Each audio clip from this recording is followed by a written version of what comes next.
হাসিনার স্টাইলের একটা নির্বাচন হয়েছে। প্রশাসনের কাছে গণতান্ত্রিক উপায়ে এর একটি সুরাহা চাচ্ছি। নির্বাচনটা ছিল একটা কারচুপির নির্বাচন। যদি প্রশাসন এটা দিতে ব্যর্থ হয় অথবা আগের মতোই টালবাহানা করে, তাহলে অবশ্যই আমরা আমাদের সাধারণ শিক্ষার্থীদের সাথে নিয়ে, আপনারা জানেন একটা বিশাল সংখ্যক শিক্ষার্থী যারা আমাদের উপরে আস্থা রেখেছে, তাদের আশা আকাঙ্ক্ষা আমাদের উপরে রেখেছেন, তাদেরকে সাথে নিয়ে আমরা অবশ্যই প্রশাসনের কাছে আমাদের পরবর্তী কর্মসূচি আমরা জানাবো। 33 বছর পর অচলায়তন ভেঙে যে জাকসু হয়েছিল, সেখানে আমরা আশা করেছিলাম গণতন্ত্র এবং যে শিক্ষার্থীদের আশা আকাঙ্ক্ষার প্রতিফলন ঘটবে। কিন্তু দুঃখের বিষয় হচ্ছে প্রশাসনের গাফিলতির কারণে, প্রশাসনের যে দায়িত্বহীনতার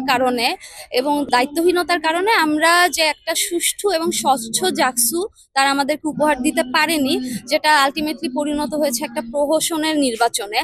আমরা দেখেছি যে এই যে নির্বাচনের যে ফরম্যাটটা আছে, সেটা কিন্তু হাসিনার স্টাইলের একটা নির্বাচন হয়েছে। আমরা 2019 সালে যে ডাকসু নির্বাচন হয়েছিল, সেখান থেকে তখনকার নির্বাচন নিয়ে কিন্তু এখন কিছু অভিযোগ উঠে আসছে।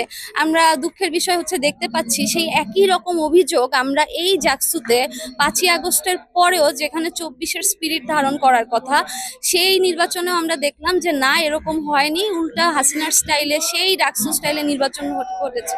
এখানে আমাদের গুরুতর কিছু অভিযোগ হচ্ছে। প্রথমত, একটি নির্দিষ্ট গোষ্ঠীকে প্রশাসন থেকে সুবিধা দেওয়া হয়েছে। জেনেক্সে শিফট করো, লাইফকে লিফট করো। দ্বিতীয়ত, যে আমাদের যে প্রশাসন খুব নগ্নভাবে যে বিভিন্ন নির্বাচনী যে আছে, কি বলে, আচরণবিধি, তারা নিজেরাই শুধুমাত্র একটা গোষ্ঠীকে সুবিধা দেওয়ার জন্য সেটা লঙ্ঘন করেছে। এবং সর্বোপরি, যখন আমরা শুধু কিন্তু অভিযোগ আমাদের কাছ থেকে আসেনি, আমরা ছাড়াও আরো 4টি প্যানেল, সর্বমোট 5টি প্যানেল থেকে একই ধরনের অভিযোগ এসেছে। এবং সাধারণ শিক্ষার্থীরাও, তারাও নির্বাচনের দিন থেকেই দাবি করছেন যে তাদের সাথে, এই নির্বাচনে অনেকে আমরা একটা অভিযোগ আপনারা দেখবেন যে খুব সম্ভবত বিজনেস স্ট্যান্ডার্ডে প্রকাশিত হয়েছে। একজন শিক্ষার্থী দাবি করছেন তিনি ভোট দিতে এসে দেখেন যে তার ভোটটা আগেই হয়ে গিয়েছে।